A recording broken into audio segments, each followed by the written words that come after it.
নবাগত কর্মীদের জানাই স্বাগতম স্বাগতম স্বাগতম। বন্দে মাতরম বন্দে মাতরম। নবাগত কর্মীদের জানাই স্বাগতম স্বাগতম স্বাগতম। আজ মেখলিগঞ্জ বিধানসভার নিস্তরপ অঞ্চলের 93 নম্বর বুথে তৃণমূলের দুর্নীতি ও চাকরি চুরির প্রতিবাদে তৃণমূল কংগ্রেস ও সিপিএম ছেড়ে 8টি পরিবার বিজেপি দলে যোগদান করলেন। নবাগত কর্মীদের হাতে দলীয় পতাকা তুলে দেন জলপাইগুড়ির সাংগঠনিক জেলা বিজেপির সাধারণ সম্পাদক সম্মানীয় দধিরাম রায় মহাশয়, মেখলিগঞ্জ 2 নম্বর মণ্ডলের সভাপতি সম্মানীয় বিমল রায়, সাধারণ সম্পাদক শ্যামল চন্দ্র বর্মন, বিজেপি এসসি মোর্চার convener Jatul Barman, co convener Krishna Barman, BJP 2 নম্বর মণ্ডলের সহ সভাপতি যতীন্দ্রনাথ অধিকারী, মণ্ডল সম্পাদক বাবলু বর্মন, অঞ্চল কনভেনার হরলাল সিংহ সরকার। উক্ত সভায় উপস্থিত ছিলেন অঞ্চল কো কনভেনার অমর রায়, শক্তি কেন্দ্র প্রমুখ, শান্ত বর্মন সহ অন্যান্য নেতৃবৃন্দ।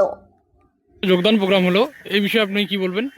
আজকে মেখলিগঞ্জ বিধানসভার নিস্তরপ অঞ্চলের 93 নম্বর বুথে তৃণমূল কংগ্রেস এবং সিপিএম দল ছেড়ে আজকে 8টা পরিবার ভারতীয় জনতা পার্টিতে যোগদান করলেন। তারা কেন যোগদান করলেন? কারণ পশ্চিমবঙ্গের বর্তমান যা পরিস্থিতি, এই পশ্চিমবঙ্গের সরকার আজকে পশ্চিমবঙ্গকে বাংলাদেশে পরিণত করার যে একটা ষড়যন্ত্র চলছে এবং মৌলবাদীদের দ্বারা এই সরকার চলছে। আজকে এই সরকার ধর্ষকদের পক্ষের সরকার, এই সরকার চোরদের পক্ষের সরকার, এই সরকার হচ্ছে তোলাবাজদের পক্ষের সরকার। আর যারা সাধারণ মানুষের প্রতিবাদ করে, আপনারা দেখেছেন জামালদার কাণ্ডে প্রতিবাদী মানুষদের পুলিশ গ্রেপ্তার করে জেলে ঢোকায়।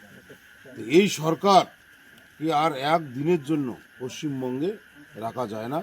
তাই আজকে প্রত্যেক দিন প্রতিনিয়ত মেখলিগঞ্জ বিধানসভা থেকে শুরু করে গোটা পশ্চিমবঙ্গে সর্বস্তরের মানুষ বিভিন্ন রাজনৈতিক দল ছেড়ে আজকে ভারতীয় জনতা পার্টিতে তারা যোগদান করছে। তারা কি কোনো পদে ছিলেন? তারা সাধারণ কর্মী ছিলেন, কেউ কেউ বুথ কমিটিতে ছিলেন। সাধারণ মানুষ হিসাবে সেই দল ছেড়ে আজকে ভারতীয় জনতা পার্টি বৃহৎ বিজেপি পরিবারে তারা যোগদান করলেন। দাদা, আপনার নাম? নাম আমার বলার ব্যাপার নেই।